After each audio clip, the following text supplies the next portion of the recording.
welcome everybody to our fifth in the B2B Sales Clinic series. It's a 30-minute webinar with myself, Richard Forrest, and with Ingrid Maynard, who is the Managing Director and founder of The Sales Doctor. Hi Ingrid, it's lovely to see you as always. I'm in Sydney, you're down in Melbourne, but for the first time on our webinars, I think this is we're both in lockdown. We're both experiencing lockdown in the different states, but lovely to see you as always. Yeah, you too, Richard. Thank you. So today, what we're talking about is really, I guess, summed up by it's the new financial year. Sales leaders, sales departments, sales teams being put under more pressure than ever before. The market's disrupted, not only right now because of lockdown, but with companies searching to get back to above their 2019 levels. Yeah. There's the market disrupted. There's a talent shortage. Clearly, it's harder to find staff, very low unemployment. And you know, organizations are saying we've got to get to above 2019, but you're going to have to do it with limited resources. So there's a lot happening, and the market is not the same as it was in 2019. So what we wanted to do was to talk about some of the pressures, but also to look at strategies and mindsets to help you if you're a sales leader or if you're a salesperson, with how do you manage that situation, the pressure that comes from it, and how to find the results you're looking for in the new financial year. So really, I think we should just dive straight in. And if anybody has any questions for Ingrid or for myself, please just put them into the chat at the side and we'll answer those as we go, if we can. And so Ingrid, if I may, I'm going to start with you, but before I do, I'm going to say, how are you? And nice to see you. How is everything down in Victoria? Oh, look, well, you know, it's a very interesting time, isn't it? And so I know, imagine having that in common. Yeah, you know, yeah, I know. We have lots of other things in common, like we're going on a holiday, Richard, but at the moment we're in lockdown. Look, I'm very well, thank you, and you know, just really making sure that I'm doing what I can to support lots of business people right now. Yeah, I think you made a really interesting comment when we were just chatting a minute ago about the fact that both you and I are in a situation where, because we work with multiple organizations, we see trends happening across sales. Often as a salesperson or as a sales leader, you only see what's happening in your organization. It's very easy to think, well, it's just my organization, it's just the way it is. But actually, there are some trends happening outside of that. So I suppose, given where we are at the moment, what do you see as the pressures that sales leaders are experiencing now that we're into the new financial year? Yeah, there's a number of them, Richard, and you know, we've kind of, your introduction was excellent in kind of painting the context for, you know, the questions that you and I formulated you know, in response to what we're noticing with our own clients and the clients of our clients. So, you know, this year, I think sales leaders are the ones that are feeling everything, because that pressure's coming from top down and bottom up. So they're feeling it from their teams, because their teams are trying to navigate this new market, this new world. They're looking to their sales leaders for direction, for certainty, for strategy, to be their coach, to be their almost their emotional and psychological well-being mentor. But also to give them some very real and practical tools to use in this new market.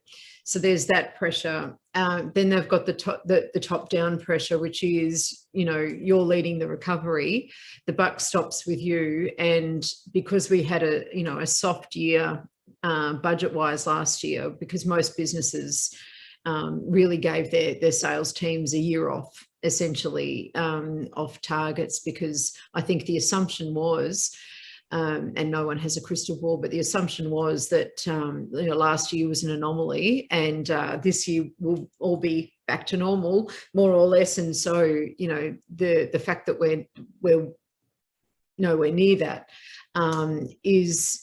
makes it very difficult. So you've got sales leaders that are leading sales teams, trying to drive 2019 plus targets in a very non-2019 year, coupled with the fact that they can't find the people that they need with the experience or skill sets that they need in order to do that, which, say 2 years ago, you just recruit in that experience and then you'd train them up on your business. So there's that lag, in being able to achieve those targets. You've also got the fact that you're recruiting, you're onboarding, and you're managing people totally remotely. So there's a whole new set of skills that needs to happen, needs to be present for sales leaders there too.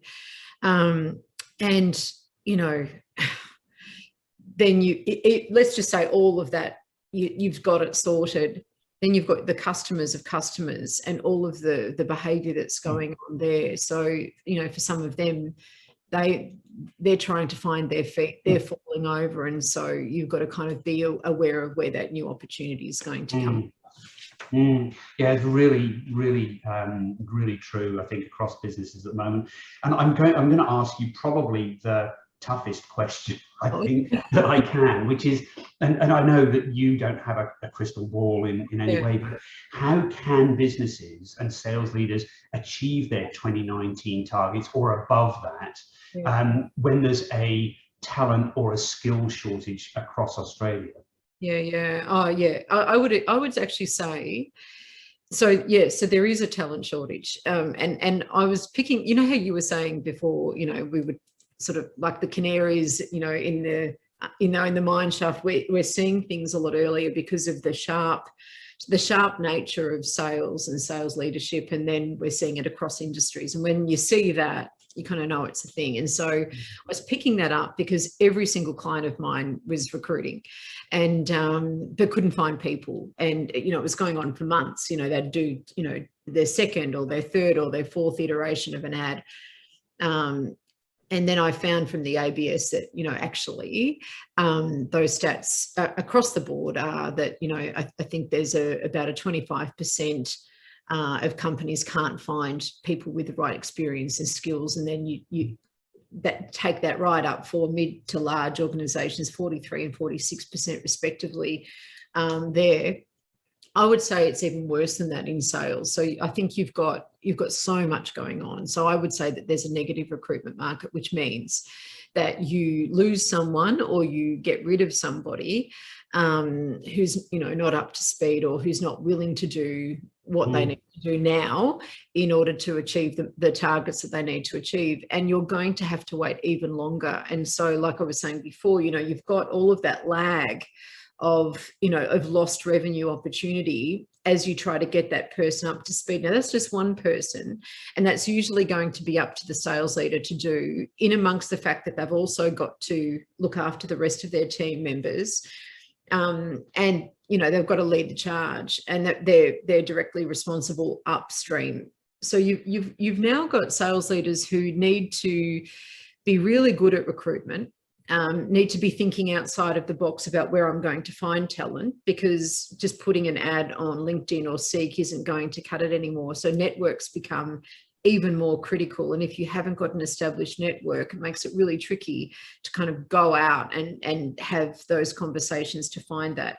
But then they also need different skills. So sales leaders in the past have possibly gotten away with just being good managers, being good at reading a dashboard and identifying where they need to target their focus to get the most out of their teams. They're good drivers of pipeline, but now they need more than that. So they also need to be almost entrepreneurs in creating and realizing opportunity, being able to take that back into their businesses to be able to influence there. And then for their team members in a talent shortage or a skills shortage, they need to be better at coaching. That's a unique set of skills that a lot of sales leaders don't have in developing the talent that they have. Because usually when you do in this market, what I've found is that you've got people coming in, but they're usually not quite at the level that they need to be. So you're going to have to skill them up to be that in order to perform at that level, because you can't find people. And then on top, that's one part. But then, you know, you and I were talking before too about the importance of really strong process, because you can't just skill someone up and expect them to then be able to do what they do on their own. You need to support that with different processes. And, you know, those sales leaders need to be really strong advocates to support their people, you know, internally as well. I think it's a really interesting point you made about the processes, because the companies that succeed, I think, are always the ones that have really strong processes. And sometimes sales isn't looked at as a process-centric department, but actually the processes have become really important right now. From with meetings moving online, what's the process to make sure that those meetings go ahead and that they don't fall over for some reason, and all the way through. It's easy to focus on the things are really tough, but on the positive side, what are the opportunities, do you think, that that exist with this challenge, with the current challenges and situations? Yeah, I actually think that, you know, any kind of change, look, it's daunting, and I'm not downplaying the very real fear and uncertainty that exists for a lot of businesses, particularly in Melbourne, coming off the back of what have we had, 112 days last year, where, you know, for a lot of businesses that almost finished them off. And I think that, you know, this last lockdown's been very, very difficult. Having said that, there's also lots of opportunity, because in my opinion, it's a shifting paradigm that we have. And so when we think about the way that we engage with our customers, I think that there's huge opportunity around how we do that better, how we leverage technology to do that in a more robust way, but also in a more engaging and human way. Sometimes when we hear the word process, we think, oh, that means non-human. And absolutely it doesn't. It means that we need humans more than ever to execute that process in a way that brings people closer, that deepens the relationship. But I think that we need to shift our paradigm around what that looks like for now. And also there's a shifting paradigm about what it means to be a sales leader, because I think, like I was saying before, I think those sales leaders need to be almost like hunters going into the opportunity that is there, but they have to be able to find it. They need to be able to unearth it. They need to be able to grow it, bring it back to the organization, and be able to advocate internally to say, okay, this is the business case for where we need to go, because this is what I've found. This is how the business needs to support it, so that we can bring that back in terms of revenue for the organization. Now, they're very different skills, and some people don't have that internal advocacy skill set. But for me, there's some of the opportunities that exist, because some markets just won't be there anymore, but other ones will have, you know, emerged. So, you know, having great market insight, great competitor insight, great customer insight, and internal insight is going to be more important than ever. Yeah, fantastic. Thank you. That's all right. Now, I wanted to come back to that question about, you know, growing sales, you know, to pre, or, you know, 2019 levels. It's going to be tough. We know that. And while a lot of companies really need to do that, because you know, sales teams are leading the recovery, it's that simple. In your opinion, and in what you're seeing, Richard, what strategies can they adopt that will help them to do things? Yeah, I think there's a number of things. I don't think there's a silver bullet, a magic solution. Well, one thing is going to change it. It's a combination of different strategies or approaches in my view. You touched on these as well. One is the talent shortage, and it's easy to sit back and go, actually, I'm putting an ad on Seek and I'm not getting any respondents. But people are now starting to assume that. Sorry, just 1 second. People are out there, they're looking for jobs, But we need to change our paradigm and how we look at things, I think. So with online meetings becoming more prevalent, having a work from home model, I think, also becomes possible and certainly can be looked at. It might not be for every single role, but as an example, we advertised, we ran two identical adverts for sales agents to work for us about a month ago, and we had one was work from home and the other was work in the office. That was the only difference. The work in the office, we had 16 applicants. The work from home, we had just under 160. So it's a much bigger pool of people. So I think moving to work from home in many areas will open up that talent pool. But it's not as simple as, oh, I'll just get people working from home. Coming back to something we talked about earlier, which is the process. You have to have a process for that person to follow, and you have to have the role defined correctly for them to be able to work effectively from home. But assuming that you can do that, work from home, I think, is one strategy which really will open up the talent pool, or address the talent pool issue. Yeah. And the other thing is, the other one is it's maybe not a strategy, maybe it's a mindset, but I think of it as a strategy, is just not to be distracted by what's happening out in the market. It's very easy to say, well, Victoria has closed down, New South Wales has closed down, the rest of the world is opening up and closing down. It's going to be with us for a while. I think it's really important not to be distracted by that, and to focus back in on the thing that, or the things that will drive sales, and that is activity primarily, and making sure that that activity continues day after day after day, regardless of what's happening out in the market. If you get the right activity happening and it's consistent day after day, you will get the results that you want. And the activity will vary from organization to organization. You may need to divide teams into different, or your sales team into different teams, so that they're focusing on different types of activity. And then think about looking at the different markets that you've got.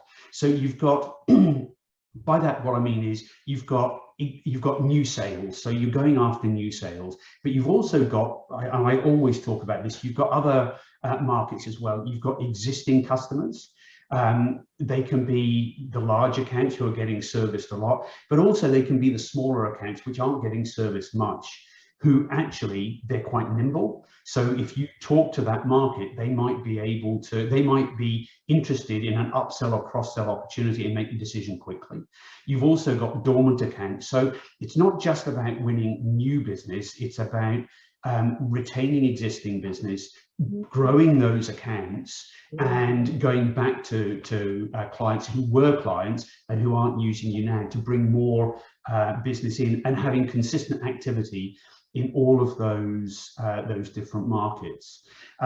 There's also then looking at the different channels that you approach the market with, partnerships, prospecting, talking to existing customers, referrals, all of those things.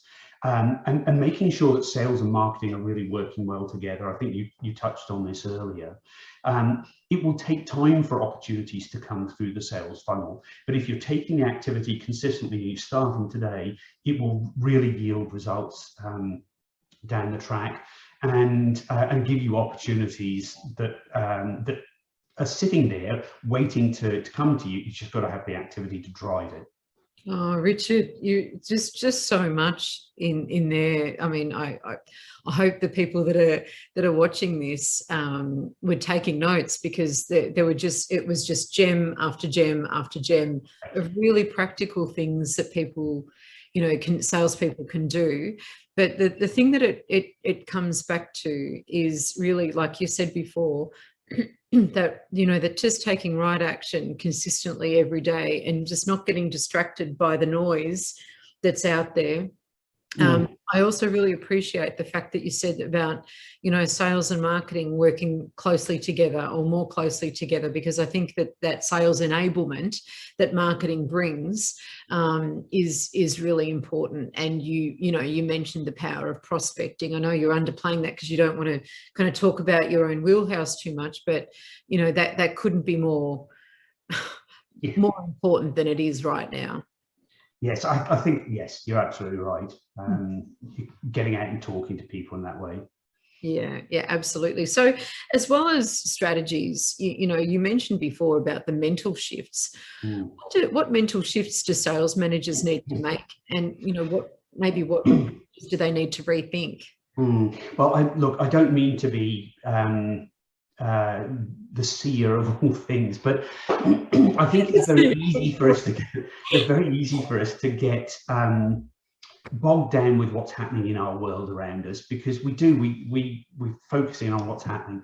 I think it's so important to take a step back and look at the world today and understand that the lockdown that Victoria, New South Wales, or Sydney, Greater Melbourne are in, they're going to keep happening. They're going to keep happening across the country. And therefore, rather than being blindsided by them or put off by them, accepting that that's going to happen and be prepared to them, be prepared for them, and not shutting up shop. Now, in the B2B space, I think that's easier than B2C. But it's important, I think, to remember there are always people out there who have a need for your product or service, even in lockdown, even at Christmas. It doesn't matter when it is, there are still people out there who have a need for your service. And so the most important thing is to have a mindset that we have to keep selling. Regardless of what's going on around us, we have to keep selling. So with the salespeople, when they're getting down and frustrated about, oh, it's so much harder because it's in lockdown, don't let them give up. Keep them motivated. Keep them pushing through, because they can do one of two things. They can give up or they can keep going. If you give up, then you get nothing from it. If you keep going, it may be tough, and it will be tough, but you will get results at the end if you're, again, coming back to that activity. And if you think about it, if you've got competitors in the market, if they're out in the market, you need to be out there too. And if they're not out in the market because they're thinking, actually, it's too hard to sell right now, you get a great advantage. And you're talking to people today who are going to buy tomorrow. It's not an instant sale, but you're building that sales funnel and you're doing it all the time. The other thing is, and this is a bit of a thing of mine, I suppose, is Christmas. Typically, especially in Australia, we tend to slow down from mid-December through to maybe mid-January, end of January. Yeah. And that's a whole month of the year. How can you use that to be in the market and selling and prospecting and driving new business and talking to existing customers in that period, instead of going, you know what, the sales team's having a rest, I'm having a rest, we can't actually sell at this time. Yeah. You do that, you're going to get, what, 9% of the year back, something like that, by continuing your sales activity. We know from our work that there are people out there. You have to make more phone calls to have conversations, but it's a great time to talk to prospects. But again, taking the mindset of every single business day, even other than maybe public holidays and weekends, but every business day is a day that we can be selling, and having the mindset that our activity continues every single day, and looking at them as a selling opportunity, not writing off part of a week, part of a month, part of the year, is a really important mindset, I think, for the current environment. Yeah, absolutely. Oh gosh, I just love that focus of, mindset of just keep selling. I just love that. If that's the forefront, it's going to drive everything else. So my final question for you is, we're in a challenging sales period, and, we need to have a mindset of keeping selling and doing all of those things consistently every single day. What are all of those things we need to do? So just kind of applying that, how can B2B companies shorten sales cycles by doing those things? Yeah, look, I think it's really important to look for the quick wins. I would say up front, I don't think that you can make people buy faster. I think there is, well, you can with certain offers, but you don't really want to be putting price discounts and things on to get people to buy. I don't think that's the right thing. So I think rather than looking at how do you make people buy faster, not that that's a bad thing to look at, but I think you can look at who are the prospects who could make faster buying decisions than others. So companies like that are smaller companies, smaller organizations, which I touched on earlier. They tend to be more nimble and agile. They don't have to go through the same decision-making process to make a purchase. They may actually be buying a smaller priced product, a lower priced product, so they can make decisions faster. So looking at smaller customers and saying, okay, what have we got in that market that we can offer to that market that we can get some quick wins from? Prospects who've been in the sales pipeline for a while but who didn't buy, they haven't converted. Going back to those people, they're already partly along that sales journey with you, and you can reactivate those. Another one, I guess, comes down to the CRM, the sales database. Contacts who've left the companies that are clients of yours. So if you're working with a client and your key contact leaves, clearly you want to build a relationship with their replacement, and that's really important. Yeah. But if you know that contact has left to go to another company, that's another company you can add to your prospect database if they're not there. But it's also somebody who knows you and therefore can make a faster buying decision and can drive that from experience, say, this is a great product, we need to have it here. So I think you can engage with them at a later point in the sales cycle and drive quicker wins there. I think, to wrap it up, one of the things that always yields results is going back through your database and cleaning it up, finding out who's left and moved on. As I said, start to build the relationship with their replacement, find out where the existing contact has gone to. But they're people who are in your database for a reason, and that's because they've inquired or you've talked to them about your sales and your products and services.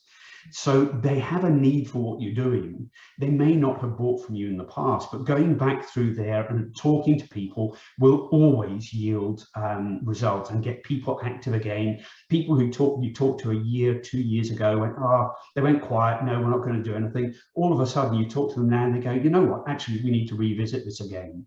So I would say that not so much shortening the B2B sales cycle, but being strategic about the types of businesses that you go after and putting some time into those areas, as well as into the, where you really want the sales and the bigger wins, the longer sales cycle is going to feed your sales results for the year and really give you some impetus. Even though we're in lockdown, things aren't going well, we're trying to hit targets.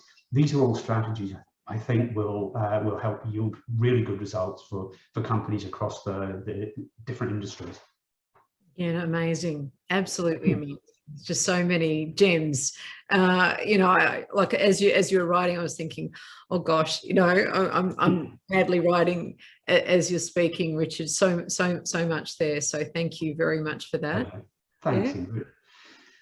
Thank you very much. And I think we've pretty well run out of time. I think we've got 2 minutes left. If anybody has a question they want to ask in the chat. We will be making the video available of this. We're recording the video, so we will be making it available. If there are bits in it you want to go back and rewatch, it'll be there for you. We'll send it out to everybody attending today. If you've got other people who you think would enjoy seeing it, feel free to share it. That's absolutely fine. Ingrid, as always, it has been a great pleasure to share this webinar with you. It's always great to collaborate. I get an awful lot out of listening to your approach to the challenges that we're trying to deal with every time. And I think we've agreed a date for the next one. So number 6 will be on Tuesday, the 14th of September, which is about 2 months away at 9 AM. So we'll have some information going out on that in the very near future.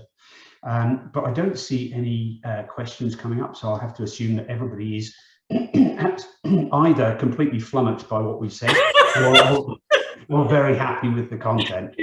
Hopefully the latter. Yeah, fantastic. Well, thanks everyone for participating. Richard, again, I'm so grateful. Our paths crossed, and thanks, Lisa. Thanks very much. Lovely to see you there. And yeah, I look forward to the next one. Yeah, likewise. Thank you, everybody. We'll sign off now and get the video out to you later this week. Thank you very much for attending. Ingrid, lovely to see you as always. and hope to see you again very soon. Yeah, you too. Thanks, guys. Thanks, everyone. Bye-bye.